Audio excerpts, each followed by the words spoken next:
This might be the hardest video I have ever done, maybe. Maybe not ever, but in a very long time. So my 2 cents on grief today. This is going to be a little bit different. I know there's tons of grief out there in the world, and there's some grief I actually believe is harder than other grief. But nobody's grief experience is the same. No one's, no one at all. But there is a grief that I feel is almost like the silent grief, the grief that doesn't get enough attention, and that's the grief I've experienced. So, yes, I experienced the grief of losing my father, which was not easy by any stretch of the means, but it's to be expected at some point. At some point in our lives, you're going to lose your parents. I hate to tell you if you don't realize that, but at some point, if things go the normal way of life, you're probably going to lose your parents. I don't ever even want to begin to talk about the grief of losing a child. That's a grief my parents went through. I have not. No comparison to that whatsoever. But there is one that's very silent that most people don't talk about, and that's losing a sibling. So, could try to do this without crying, but you just never know. I smile sometimes to hide the pain of this.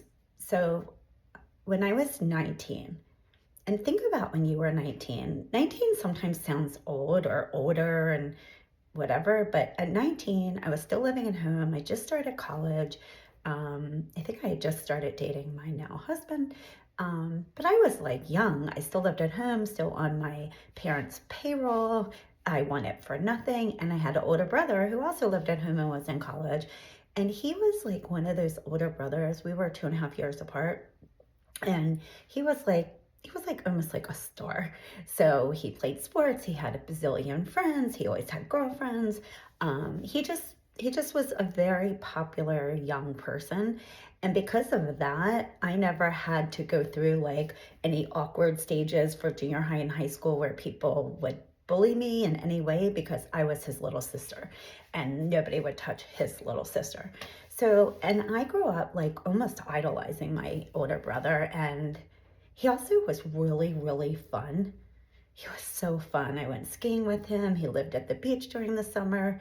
He drove a Jeep. He taught his Siberian Husky how to sit in the front seat. So if you and the Husky and him were in the Jeep, I had to sit in the back. The Husky had to sit in the front. Huskies are very interesting dogs. Let me just say, my 2 cents on Huskies, they're beautiful, but they are very, very hard to train. And our Husky was like so goofy, but yeah, she was great too. Blue-eyed, the whole thing. Anyway, I digress. And that was his dog.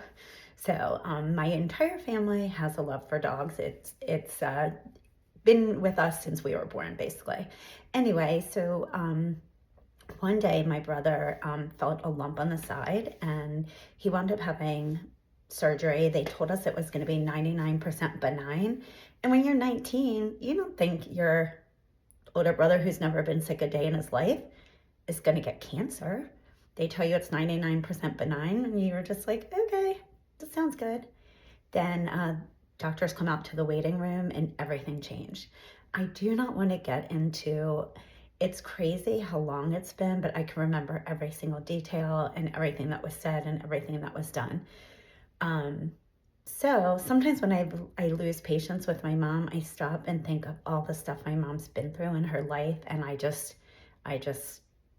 give her grace when she is having a moment.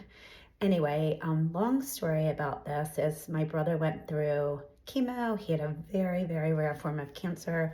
And within 6 months of diagnosis, he passed away.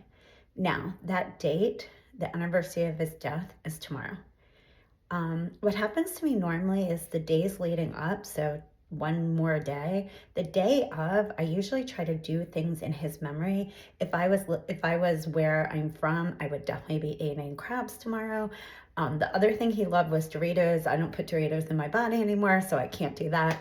But if I was back home where I'm from in Maryland, I'd definitely be having a crab feast on the ocean in his honor. But usually the actual day, I just try to honor his memory and do something he loved. Luckily, I do live in Florida now, and one of the things my brother loved so much is the beach, so I'm sure that will happen sometime tomorrow. But anyway, the days leading up to that anniversary really, it's really strange. I find myself in a really, really bad funk, and at first I don't even realize why. And the thing I want to share my 2 cents the most about, yes, sibling grief is also very, very often overlooked. If you're going through with this recently, if you've recently lost your sibling, or when I say recently, I don't just mean in a few months, even if it's been 5 or 6 years, you're often overlooked. People always ask about your parents. They might ask if your sibling had kids, things like that. When you're asked how many siblings you have, and if you're like me, you're an only child now, you don't even know how to answer those questions. Now, for me, my grief is so long ago. Tomorrow will mark 36 years since I lost my brother. I've lived twice, I feel like almost twice as long as I have with him, without him. But it still knocks me to my knees. People don't understand that grief has no timetable. That's my 2 cents. Some people think you should be over it in a year, and they think, oh my God, you were 19, you're 56, like give me a break. But when someone was such an important part of your life, especially childhood life, you never get over it. So I just want you to know, if you're going through this, no matter where you are in it, you're never going to get over it. I hope I live to 100 or 120, I don't know, but I'm always going to remember my brother. And one time a friend of mine, I say this a lot, a really good childhood friend of mine, yes, we're still friends. She's very wise, actually. She's told me in the past not to do a few things, and I didn't listen to her. Had I listened to her, it would have saved me a lot of trouble. But anyway, I hope she knows who she is when I'm talking about her. But one time she said to me, Leslie, the reason it still hurts you so long after so many years is it's a testament to who he was. He was such a gregarious guy. He was such a big part of my life, and no one can ever replace him. So that's why it's so hard 36 years later. And the thing is, some of his friends still remember him, which touches my heart. Some of my family members, of course, beside the immediate family, like my mother, that touches my heart. People that didn't know him as well, just starting to meet him, they still remember him. There's a lot of people in my life that became cancer researchers or work in cancer field because of my brother, and that really touches me too. Cancer is the worst. It's still one of the worst diseases. It's still horrible. But I just wanted to, I don't even want to say I want to give you encouragement. I just want to say it's normal. Grief goes on forever. You're never going to get over it. Some people had different relationships with their siblings than I have. We were a really close family. We were like the family that everyone inspired to be. You know what I mean? We were just a very normal middle-class family. We got along really well. Of course, I would try to fight with my brother, but he would never let me stay mad at him, which was very interesting. But we just were very normal. And then when he died, it was for me personally, this is the part that's so hard. For 25 years after he died, I lost 25 years. I was actually sharing with my husband. I don't want to cry on here. I feel kind of silly, but I stopped living. I didn't live in his honor. I literally stopped living. I went through the motions. I eventually married my husband. We eventually had our son. The older my son gets, the more he reminds me of my brother. I used to always say to my mom, oh my God, Andy has you wrapped around his little finger. You love him so much more than you love me. And I just never understood it. And she always said that wasn't the truth, which I believe her now. But then I had one son. I only have one. And boy, does he have me wrapped around his little finger for a very long time. He's only 26, but he still has me very wrapped around his little finger. But actually, he's not 26 yet. I lied. He will be this year. But anyway, so when my brother died, the fun left.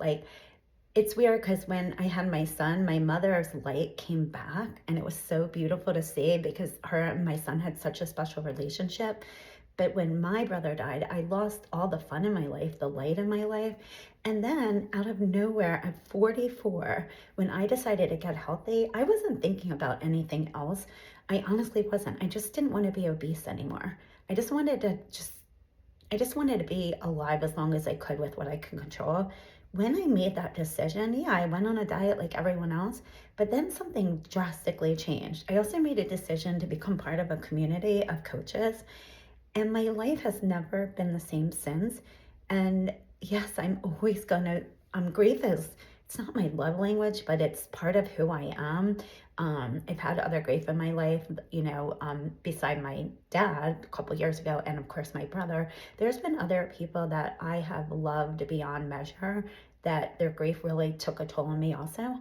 And the weird thing is, some are people I didn't really even know that well, and their grief takes a toll. But what I do want to say is, finally at 44, getting healthy in body and working on my mind, I finally started living. So much so that I've gone on adventures that I never would have gone on. Like, Ryan and I go to Utah every year for a retreat in Sundance. That was never anything I ever thought I would want to do, and hike. That wasn't me. And just like, I try to live life to the fullest. Does it ever mean that things are always great? No, things aren't always great. Right now, Ryan and I have been in the process of trying to sell our house for way longer than I ever thought it would take. Is it fun? It's actually not that fun, but him and I try to have fun every day. We try to instill in our son to make the most of it. Look, I hate to talk about the Knicks on my 2 cents podcast, but the Knicks winning out of nowhere last night after being down 29 points, whether you like them or not, that just shows, like, even if you think you're down and out, there's always still a glimmer of possibilities. So I know now I will always grieve my brother, but I want to live my life to the fullest. I don't want to live scared, and I lived scared for so long. So that's my encouragement for you guys is, yes, you're going to grieve. Yes, it's going to break you on days you don't expect it to. You'll hear a piece of music. Um, for me, it's crazy with the music thing, because my brother loved Springsteen. I think he was an early adopter of Springsteen way before most people liked him. My brother was also an early adopter of, oh God, I can't think of what it's called, snowboarding. I never heard of it until my brother started doing it. Now it's like, it's an Olympic sport. And then my dad's favorite is Sinatra. So of course I'm assaulted right now with all the Sinatra all the Sinatra songs going on for New York. But just at the end of the day, my 2 cents is, please, please, please don't let anyone ever tell you, number one, that you should be done grieving at any point in your life. And number two, don't let anyone ever tell you how you should grieve. Because even if they've walked in the same shoes, even if they've lost the same type of relationship you lost, it's not the same. The grief journey, there's similarities, and people can definitely understand when you've had a grief journey, but none of it's the same. So anyway, I just wanted to share that with you. Grief it's really just, it's the worst at times, but it also, like, the love that you had never dies. So that's why you always will grieve. And I hope that helps.